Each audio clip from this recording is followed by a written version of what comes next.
What I wish I knew at the start of my marriage. Forgiveness isn't always about hearing "I'm sorry." Sometimes it's about finding peace, even when those words never come. It's a lesson that took me years to truly understand, and it's one that can change the way you approach every relationship in your life. Waiting for an apology can feel endless. You might find yourself replaying the argument, hoping your partner will finally see your side. But what if they never do? What if the words you long for just never arrive? Here's what I've learned. There are habits couples fall into that make apologies rare, but forgiveness is still necessary for your own well-being.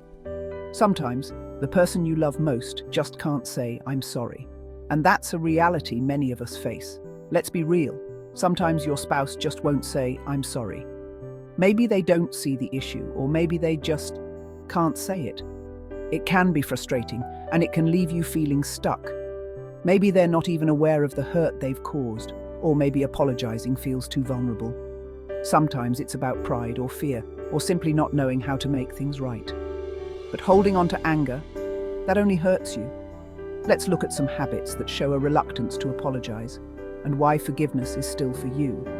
Because at the end of the day, you deserve peace. First, the silent treatment. After an argument, maybe your partner retreats to another room, refusing to talk. Days pass, and the issue is never mentioned again. You're left with your hurt, while they act as if nothing happened. It's a lonely feeling. Or maybe, after a disagreement, your spouse insists it's not a big deal, minimizing your feelings. You try to explain, but they brush it off, leaving you feeling unseen. It's as if your pain doesn't matter. Sometimes blame gets shifted. You bring up how you feel, and suddenly the conversation turns to what you did wrong. Instead of an apology, you're left defending yourself. The original issue gets lost. Or maybe humor is used to deflect. You share your hurt, and your partner cracks a joke, changing the subject. The pain is never acknowledged, and you're left feeling alone with your feelings. It's a way to avoid discomfort. In family settings, maybe a parent or sibling changes the topic when things get uncomfortable. You try to express your feelings, but they steer the conversation elsewhere, leaving your pain unaddressed. It's a pattern that repeats. These habits, silent treatment, minimizing, shifting blame, deflecting with humor, or changing the subject, are all ways people avoid apologizing. But the hurt remains, and it can build up over time. Forgiving isn't about letting them off the hook. It's about giving yourself some peace. It's about choosing to move forward, even if the other person never acknowledges your pain. You can forgive, even if you never get those magic words. Forgiveness is a gift you give yourself.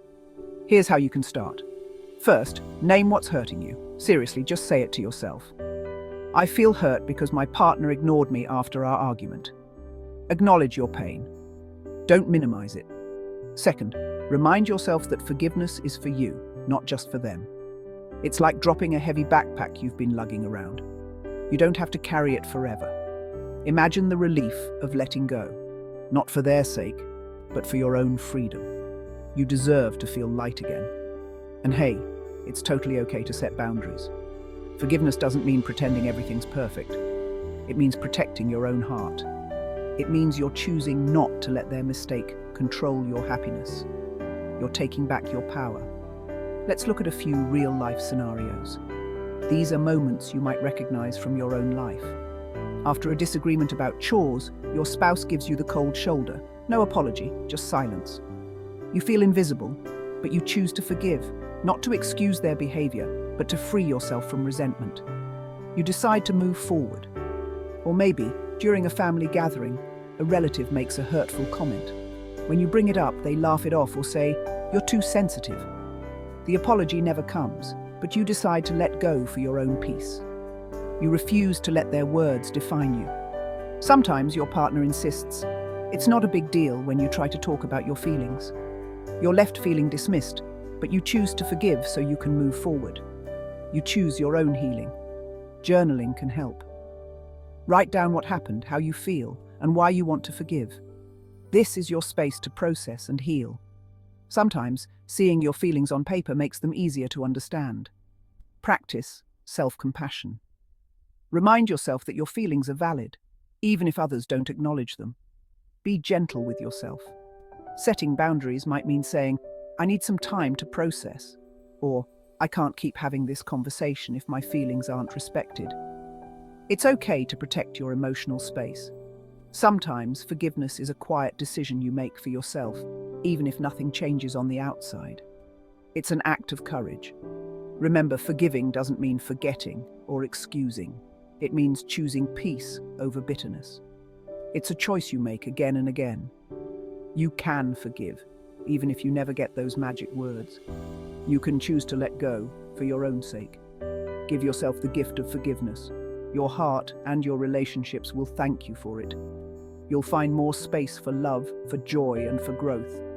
In the end, forgiveness is about your peace. Even when apologies are absent, you can choose to let go and move forward, one gentle step at a time. And that, truly, is the